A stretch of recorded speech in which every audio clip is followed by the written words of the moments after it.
Welcome to Adulting with Joyce Pring. Watch the full video of this episode on my channel, www.youtube.com/JoycePringTV. And if you want to level up your adulting game, check out joycepring.com/collections for my digital products and course. So any extreme of not people-pleasing at all and people-pleasing extremely is not good. So how do we become kind then? Not just nice, but kind. Because nice is also appeasing other people and trying to make them like you and make decisions that will make them like you. How do you become kind and stray away from people-pleasing while at the same time not going to the extreme that I would do, which is, I don't care what you think, I'm just gonna do the right thing? Siguro from experience, like you mentioned, nagkaroon nga ako ng konting improvement from before. Siguro it's the balance of accountability and knowing your priorities. Because I'm accountable to you and of course the kids, you guys always have to come first. That's where the priorities come in. So kapag I'm tempted to please other people, and if it steps on the needs or my priorities, tinitigil ko na talaga right away. That's good. That's a good one. I would go with a tip that I would give would probably be to stick to your guns, especially if you know that you're doing the right thing. And I know that is hard to do, pero kailangan mong magkaroon ng parang bigger perspective. Like, you have to look beyond the right now. And I love the saying na, will this matter in 5 years? Will this matter in 5 weeks, in 5 months, or in 5 years? Because, for example, you're about to make a decision that you know will disappoint people. But you know that it is the right decision and it's the right thing to do. And the only thing that's stopping you is because people will dislike you for it. And you have to ask yourself, will this matter in 5 weeks, in 5 months, or in 5 years? And may I share something that's very personal to our own marriage? Na I had to sit Juancho down because he was making decisions. And he would always tell me na natatakot siya mag-make ng decisions kasi baka ma-disappoint niya ako.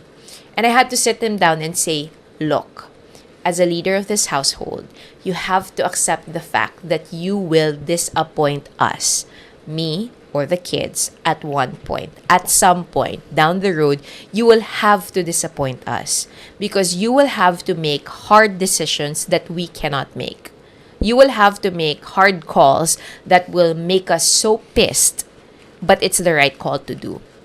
And I think with parenting, it's a lot of that, like I have to accept the fact that there will be days that Eliam will scream at me and be mad at me and hate me because I'm not allowing him to have unlimited screen time, or I'm not allowing him to eat cake before dinner or have a cookie before lunch. But I don't care. I mean, I do care that my kid loves me and likes me, diba? But I care more about what's actually good for him. And I think that's one of the things that we have to look at when you are prone to people-pleasing. Kailangan mong makita yung beyond the situation that you're in right now. Kasi pag nakafocus ka dun sa, I'm gonna see their disappointed faces, he's gonna cry, we're gonna have such a bad day, hindi mo makikita yung long-term na he's gonna be addicted to screens, he's gonna be sugar-loaded, he's gonna have a hard time tempering his desires if I don't start with the small habits of making the right decision, even if it doesn't make people feel good. Yeah. Well, magkaibang bagay na yung towards the kids. But it's the same. Pero it's the same. Magkaiba and the same at the same time. So parang syempre isang malaking layer for us as parents yung meron tong implications in the future. Pero if you do try to do this, kunyari, to an adult that you don't really have any connections with, just like what I do sometimes, nag-iiba yung implications kasi halos wala, di ba? But that's the thing. So, yun nga, you ask yourself, okay, I'm trying to please this person, but will this person matter in the next 5 years? In the next 5 months, di ba? Yeah. So parang yun yung general thought ko of concept. Like, we're trying to please people right now and make decisions that will make them feel good, right? You know what it is? What? I'm addicted to smiles. What? What? So silly. Okay. You're addicted to the applause. Hindi yung smile. Making other people smile brightens up my day. What? Sobrang walang sense. Backtrack. Real back. Hindi, pero yun, totoo naman. But you're right. Like, if you have an addiction to wanting to see people happy, minsan you're gonna keep doing things that are so bad for you just to get them. Yeah, pwedeng yun. To approve Or, of syempre, sometimes hindi natin na notice, pero it makes us feel good when you see them happy. So parang ano yung nakukuha natin doon? Parang na-affirm tayo to an extent, and that's where we get affirmation. Parang dito ko nakukuha yung worth ko, na parang nakikita ng mga tao na may nabibigay at may nako-contribute ako sa buhay nila na positively. So that's a really good point. You have to ask yourself, where is the people-pleasing coming from? And how can you address that root problem? Because you're right, people-pleasing isn't just about the arbitrary decisions that you're making right now. It's related to your worth as a person. Yeah. Like, you think that you have more worth when people smile around you, when people approve of the decisions that you're making. And that's why you keep doing it. Yeah. Pero it's extremely hard. Kahit ngayon, alam na natin, just like with any other wiring of kahit hindi necessarily people-pleasing, any other probably to an extent faulty wiring of a human being stems from years and years of possibly trauma and experiences, diba? Positive or negative experiences that made them like that, diba? Yeah. So parang mahirap siya. Pero the number one step would always be, diba, you knowing it and actively, trying to do something about it.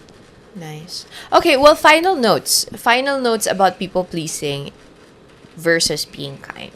I think for me, if I may say, lastly, it's really hard to stop people pleasing unless you know that you have value beyond the decisions that you make that make others feel good. And yun nga you have to figure out talaga, ano ba yung standard that you're trying to live up to?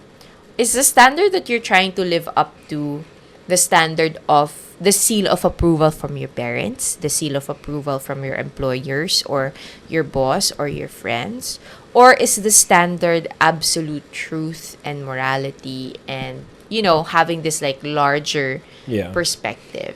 Because if not, it's really hard to make tough calls that will make other people not like you at the moment. Yeah. And I think a lot of young people kasi would message the podcast, and one of the things that I would always get is, should I listen to my parents with this decision that they want me to make? Or yun nga, halimbawa yung parang gusto pa rin humingi ng money ng parents ko pero may sarili na akong pamilya, ganyan. And I think the thing that's missing from that is there's really not a guideline of what should be right and wrong. Ang nagiging guideline lang is the emotions that people have about the decision. But in reality, our decision-making will always be faulty if it's based on solely emotions, if it's solely based on emotions.